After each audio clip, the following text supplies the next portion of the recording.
Miss Mary Mashburn, Springfield.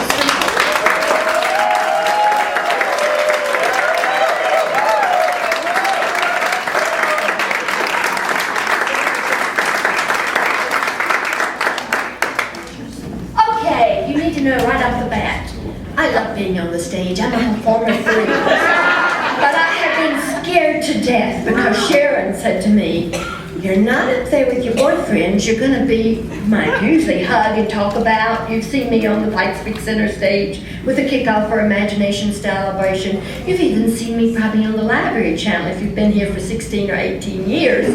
You've certainly heard me on KKLI if you were here 20 years ago. But I'm supposed to talk about me tonight. My children had to call me this afternoon and sprinkle me over the phone from the beach of Massachusetts. And I'm not a grandmother, although I have some grandchildren because I love them and I chose them as grandchildren in this audience. I have some adopted children too because I chose them and they're in this audience. And I have some boyfriends in this audience too. Just a few. And if you're not one of my boyfriends, I'll ask you to be one before you leave. Now the good thing is, I'm not asking any of you for money anymore. And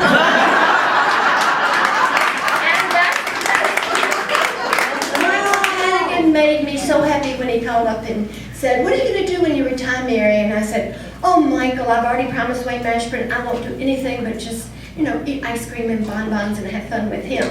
And he said, oh, well, I was going to let you give away some money to the arts. And I said, oh, great, I'll do it. I'll co-chair it if you'll ask Susan Edmondson. She co-chair with me. And I'd already asked her, so it was no done deal. But I'm getting off of what I'm supposed to be talking about. So, what if I hadn't embraced being a Southern belle before I came to Colorado Springs? And what if I hadn't been an Air Force wife? So I'm going to tell you a little story about me. When I was a little girl growing up in Raleigh, North Carolina, well, I have to tell you, I was born during the Depression. I was born in '37. I grew up in a large, large Southern family. And the first what-ifs that I can remember was when I was a little girl with long curly hair, a little round face, just like Ab now. And I loved hiding under my grandmother's dining room table. It was so big because my mother was the oldest of 12 children. There were 25 grandchildren. No, 24. 12 children times 2. But everybody didn't have children. My mother had 3 daughters, so I was the middle child. My mother said I sold, my older sister sold her birthright as soon as I was born because I took over. I decided what we were going to eat. I decided what we were going to wear. I decided, even by saving my wonderful allowance, that what movies we were going to see, because in the summertime, I would choose the movies, and they were always cowboy movies, and we would go to see them with my daddy on Friday nights. And I insisted on buying the popcorn and paying for some of the tickets so I would be in control. But let's get back to my grandmother's table. I kind of gotten off, and Sharon's going to be holding up that 5 and 10 thing in a minute, and I won't even gotten started. So under my grandmother's dining room table, I learned very early that if I sat there and played with my paper dolls and patted my little sister, she would go to sleep. My older sister was always reading a book, so she didn't like to be under the table. It might have had crumbs on the floor, and she didn't like to get dirty, but I loved her anyway. And anyway, I would hear a wonderful conversation, and it would go something like this. Well, what if Uncle Neil doesn't stop drinking? What will we do with him? This is his second wife, and we're worried about it. And that was my mother's next brother. And then there was, what if Aunt Lillian doesn't get married? She just doesn't seem to be the kind of woman that wants to be told to get married and have to look after a man. And grandmother would say, oh, Georgie, that was my mother, don't you worry. She'll get married. Well, she didn't. But she was very happy. So there's nothing wrong with not getting married. She had lots of boyfriends, so she had a very good life. And let's see. So I thought, what if was kind of being worried about people. But then when I got a little bit older, my mother said to me, what if you get to stay up until 7 o'clock? 8 o'clock. And I was used to going to bed at 7, and I said, I don't think I want to. I like going to bed at 7 o'clock. I like waking up early in the morning, and she was trying to get me to sleep later, because I really am a morning person. That's been the only problem Wayne and I have had in our marriage until he got older. Now he wakes up early and wakes me up. So, now, I'm off track again. All right, so the wonderful thing about growing up in a Southern family was, as you got older, there would be good things that happened, like we would give you an allowance.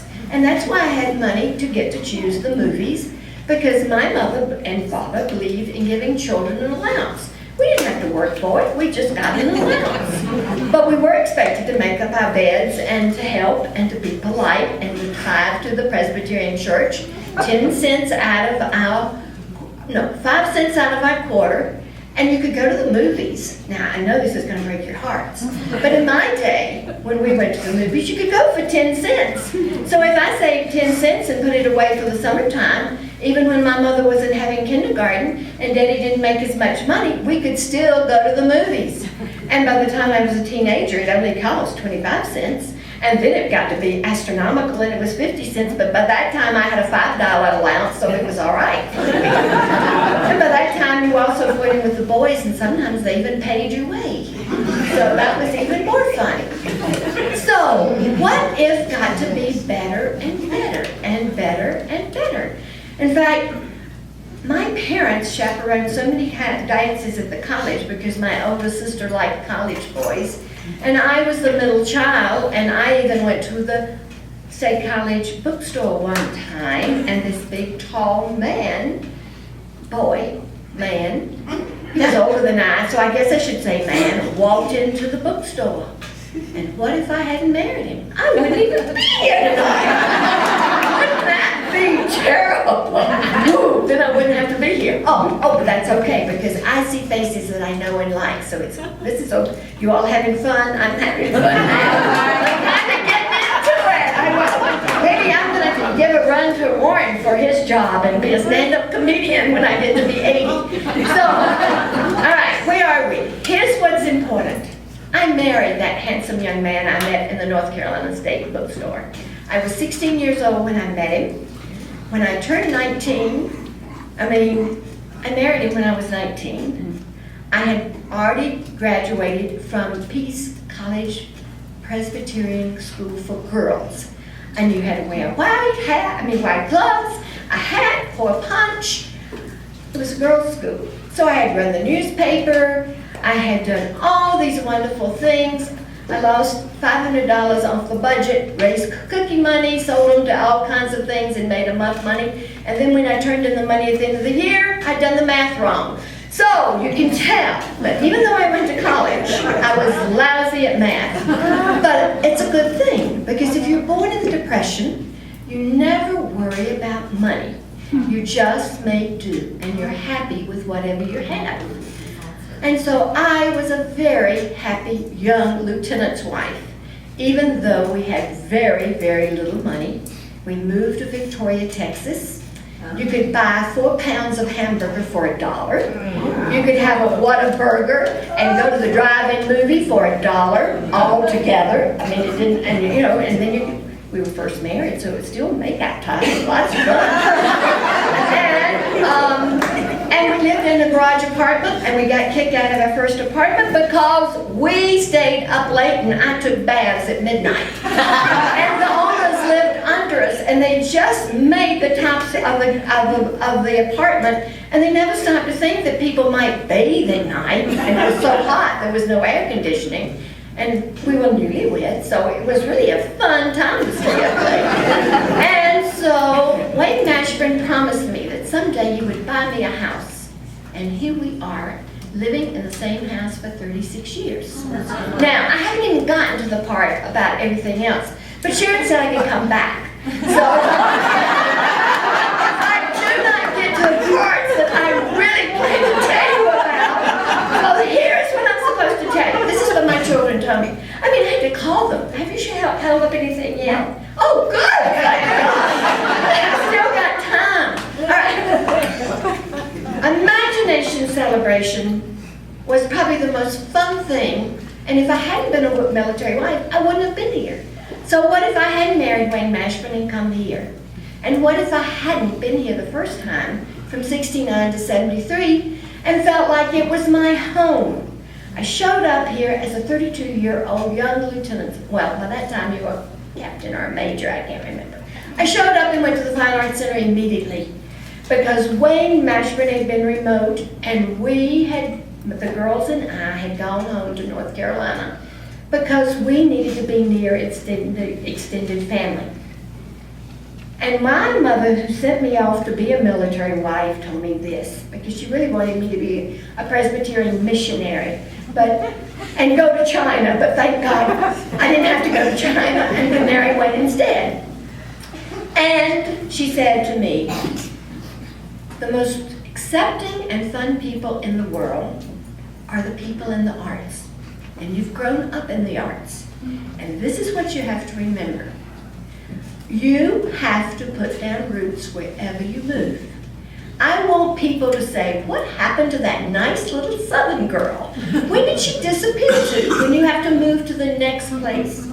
I had lived in the same house all my life with all these 24 cousins, grandparents, great aunts, and a wonderful, wonderful extended family.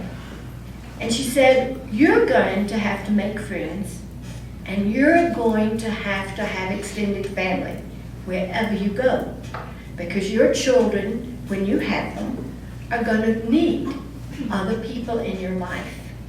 And so that's what we did. Wherever Wayne and I went, even before we had children, I had a Girl Scout troop. We taught the Presbyterian teenagers, usually because I love teenagers, and our mothers always wanted to get rid of their teenagers. And I was only 21 at this time, so I felt like I was a teenager too, and they thought I was pretty special when we got to Rockville, Indiana, because I was a Southern Belle in Raintree County. And the Texas movie called Giant had just come out, and those kids, with my full skirts and my scoop necks and my puff sleeves and my 24 petticoats underneath, I was the hottest thing going. I taught them Sunday school, and the hardest thing that happened was, well, no, we won't do that story. That's not good. But I did get to have dancing in the Presbyterian basement because some other young woman in town of another denomination had some problems, and I went to the session and said, you give me the basement, we won't have those problems in the Presbyterian church. And we did, and we didn't. The 2 years we were there, everybody had fun, and the kids thought I walked on water. Of course, Wayne Morgan helped because he always made the punch. And he helped do the Sunday school stories on the other days that I didn't get to do them. So we did it as a joint couple. So that was extended family in Indiana. We even thought about getting out of the Air Force and having fun in a little town, and Wayne would teach school. But I decided that maybe we should go on, and Wayne really liked being in the Air Force. So we went on and did other places. And when we came to Colorado Springs, it was like coming home because there were mountains and there were a few trees, and downtown there were lots of trees, and we fell in love with Colorado Springs. So I became a docent.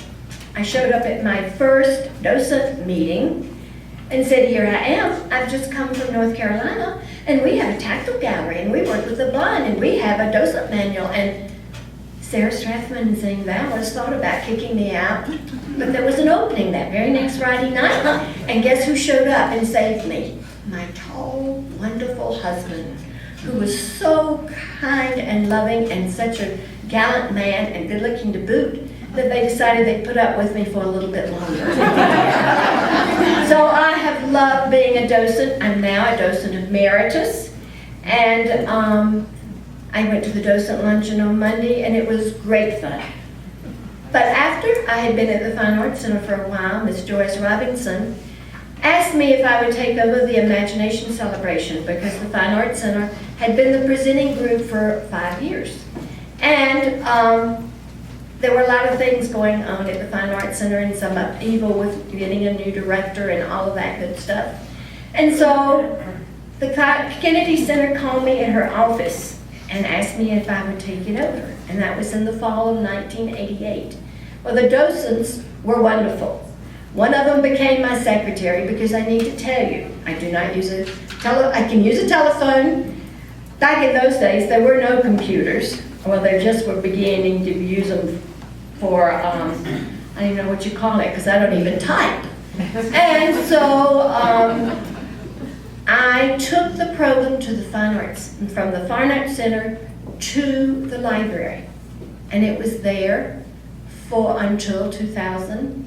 And that is when it became its own 501c3. And I was going to tell you all about what I learned when we did Pepito's story, because the Lipscomb family is here, and their darling son was part of that, and Debbie Allen came, but I think I'm down to 1 minute. And I have to say that for another time. But thank you for letting me come and talk to you about Mary Mashburn.